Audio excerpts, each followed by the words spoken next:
You see, I'm a simple college student living alone in an apartment. I was very enthusiastic about the release of Pokemon Heart Gold and Soul Silver here in the States. I've purposely locked myself out of all media and the internet aside for school purposes. That means no 4chan, no Bulbapedia, etc.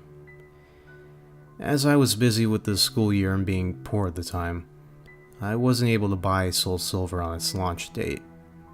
After my school year ended, I ordered Soul Silver on Amazon. However, it would take a week for it to arrive. I decided that during that time, I would replay my Crystal version on my Game Boy Color. However, I realized that long ago, my mom threw it away because I told her the save went dead. And I was very upset about it then. She also threw away my Silver version, so all I have is my Game Boy Color. As such, I set out to GameStop and bought a used Silver version, as it's the only Pokemon game left that they have for the Game Boy Color. $10, fairly cheap. I went home and started it up for a nostalgia trip. However, that's where things started getting bizarre, and most likely the reason why you listen to this. The Game Freak logo started up as normal, but it just froze there. I thought the cart was just errored or something, so I turned it off and on. The same thing happened. I tried pressing A and start over and over, and all of the buttons. Eventually, the logo vanished and there was a black screen for about 5 seconds. Suddenly, rather than going to the usual menu screen, I was already in the game in a previous saved file, which was odd as I was expecting all these cards to have been wiped by the poor battery. Either way, I wasn't complaining, as I would have chosen the continue option to see what the previous guy did anyways. First off, I checked his trainer information. His name was just... he didn't have much originality. I checked his profile and apparently he had 999 hours put into the game, with all 16 badges. 99,999 Pokédollars, and all 251 Pokemon on the Pokédex. Seeing as he apparently had Mew and Celebi logged also, I'm guessing he either used a Game Genie or was a really hardcore Pokemon player back then. I checked his Pokemon to see what a badass team he has. To my surprise, I saw 5 unknowns and a 6th Pokemon named Hurry. I'm thinking that this might be some cruel joke by the person who last played this game, but I decided to check the profiles of those Pokemon anyways.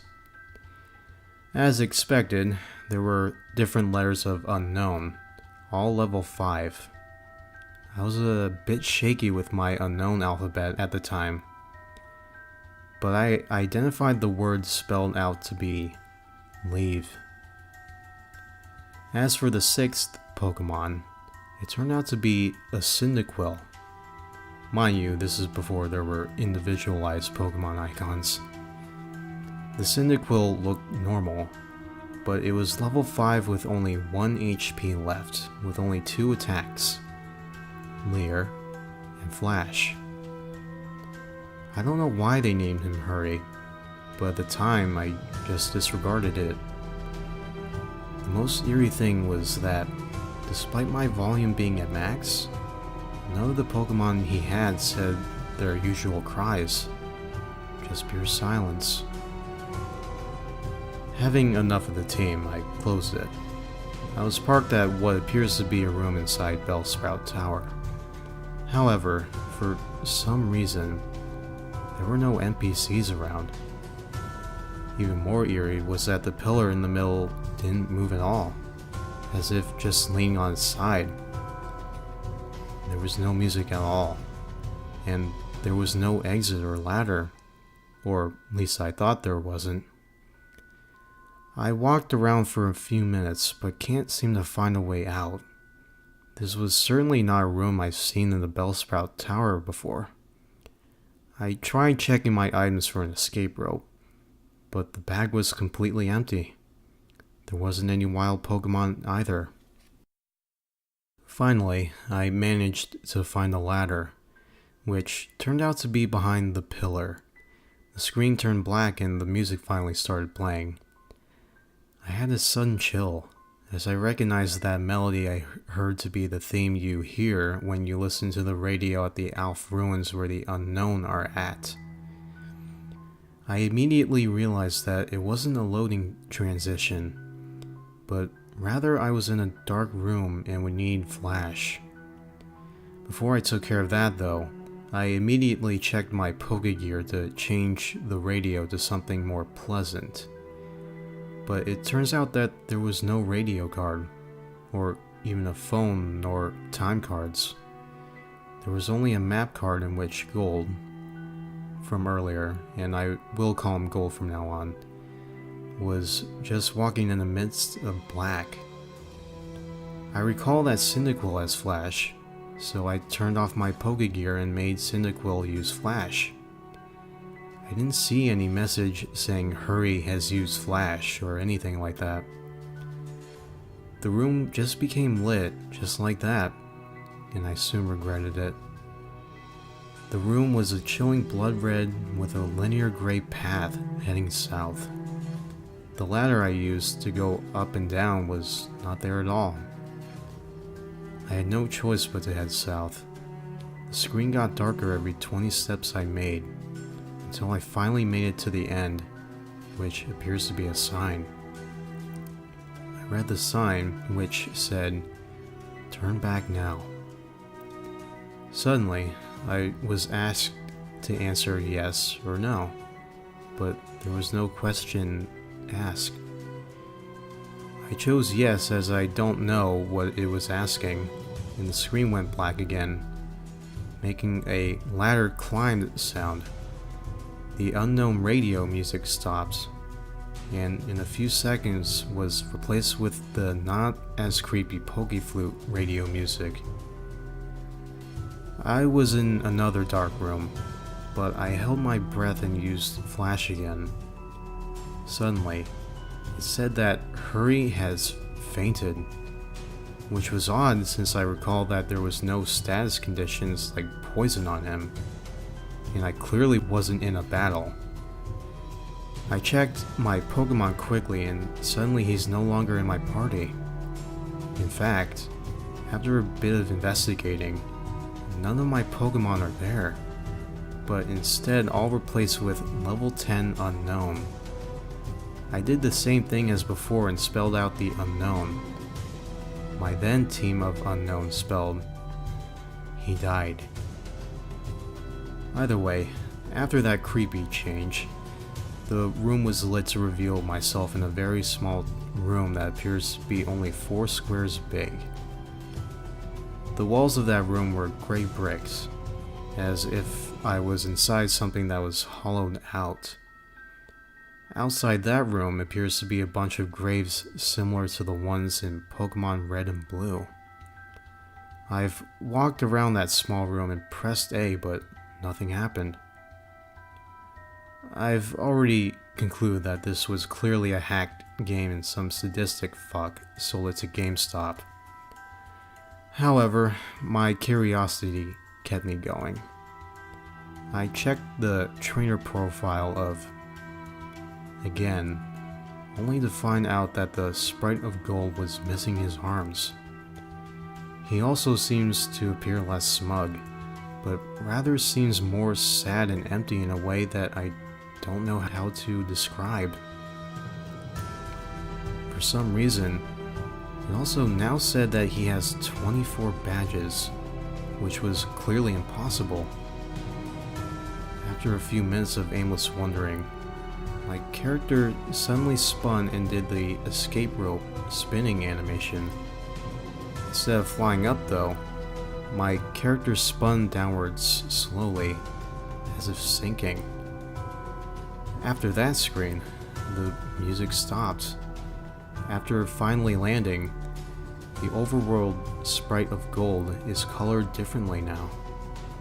Instead of the usual red color he dons, he appears completely white now, including his skin. It's as if he came straight from the colorless Game Boy games placed into a colored background of the Game Boy Color. I checked his profile, and now, while now is as white as his overworld sprite, he lost his legs and has what appears to be bloody tears from his eyes.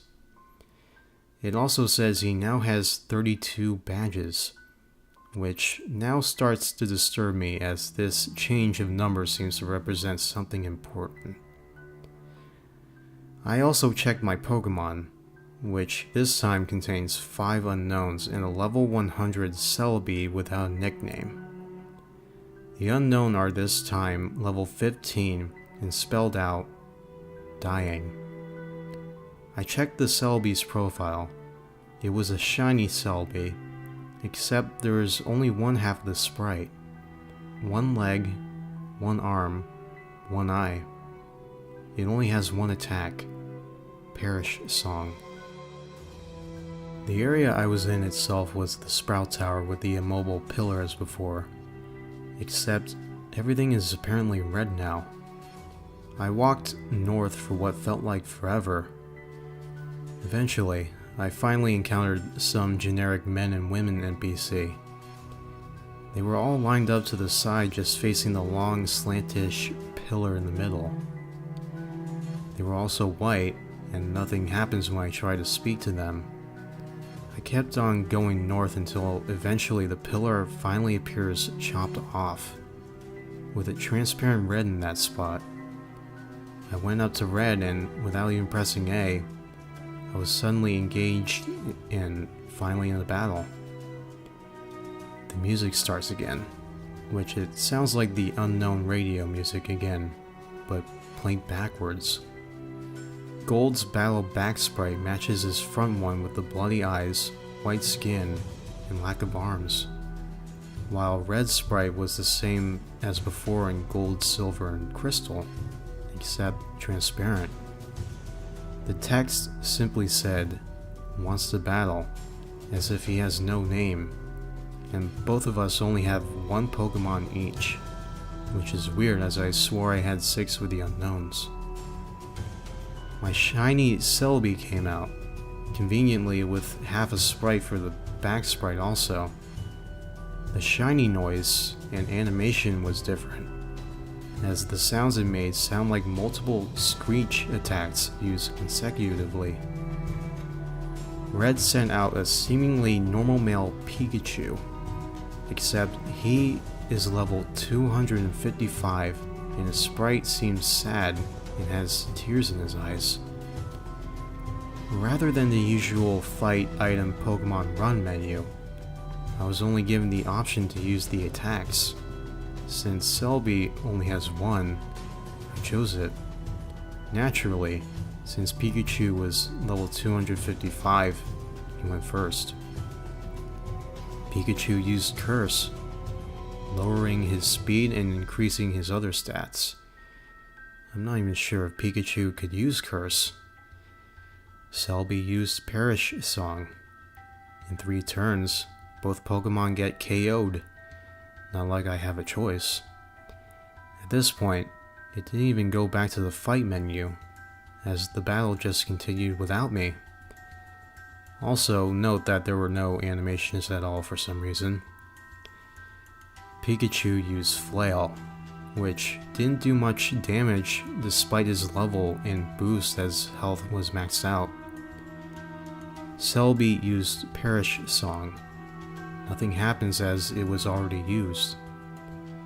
Pikachu used Frustration, which did a shit ton of damage, knocking Celebi down to less than 10 HP.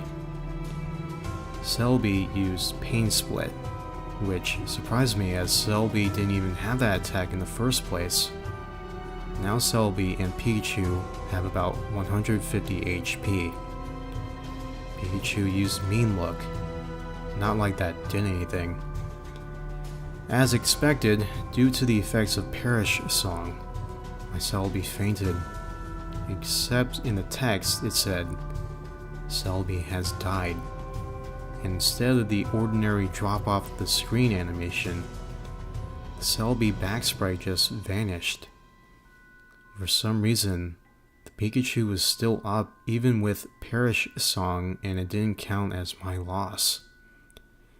Pikachu used one more different attack beyond the 5 attack limit. Pikachu used Destiny Bond. Afterwards, it said, Pikachu has died, with a slow fade out animation. Apparently, I was the winner, as the transparent red sprite showed up and said. At that point, I just freaked out, as that transparent red sprite was suddenly beheaded, leaving nothing but his transparent body. The battle then ended at that point and faded out along with the music. I'm back in the overworld with another change to the gold sprite. He's now as transparent as Red's overworld sprite. I quickly checked Gold's profile, where this time the only thing remains of him is his head with a transparent skin. The head was zoomed in a bit, showing a black void in his eyes. It now stated that he now has 40 badges. I then backed out and checked my Pokemon. They were all level 20 Shiny Unknown, which, when spelled out, read, no more. I was at what I know now is next to the end. There was apparently no music playing, but for some reason I still felt like something was there that could be heard. I was back in my room in New Bark Town. Maybe finally I get to play this game properly, but who am I kidding? I knew that sadistic fuck must have done something. I walked around my room to interact with things, as I'm a bit afraid to go down the stairs to see what was awaiting down there. No, I said walked, as while the background was moving, Gold was not moving his transparent limbs at all while doing so, just floating like those ghosts you see in Diamond and Pearl. As expected, the radio, computer, and TV did not work, so I had no choice but to go down the stairs. I ended up in the same lower level room of my house. Everything appears normal, except Mom isn't home. After failing to interact with anything in this room, I decided to go outside. To my surprise, that door leading outside at the south didn't work, and instead I just walked straight through it to avoid. I continued moving south to see what the fuck was going on. My house vanishes as I head south into the void.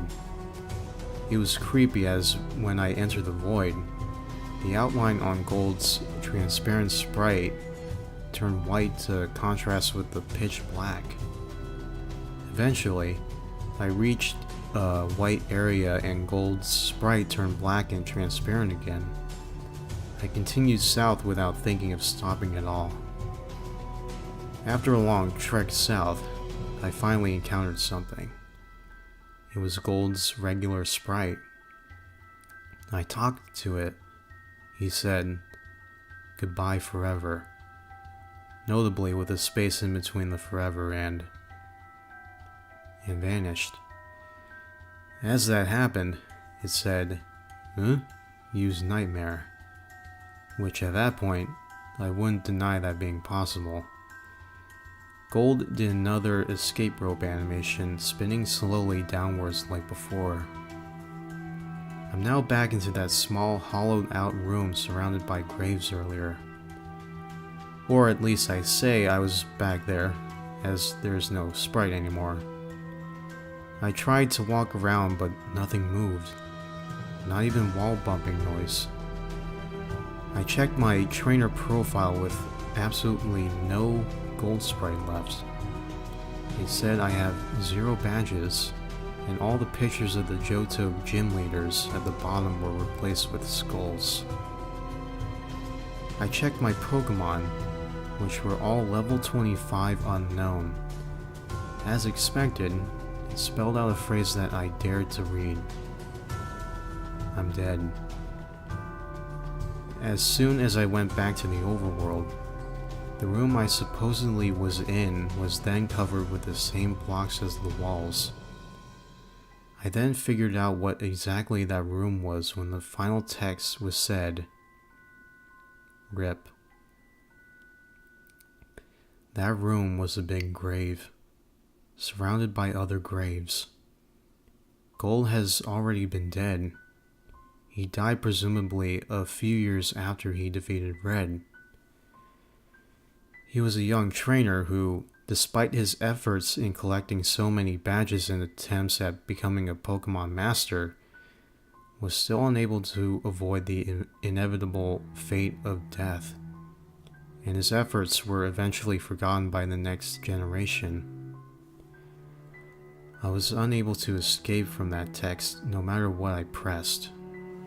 I tried resetting the game, and the same thing happened, at which I then finally decided to give up on that horrible nightmare. After that experience, I will never look at that gimmick unknown the same way again. They say that only the first generation have folktales and legends, but the second generation have shown me how unpleasant the truth can be. I eventually enjoyed Soul Silver immensely, but I still can't unthink what that rigged game has told me.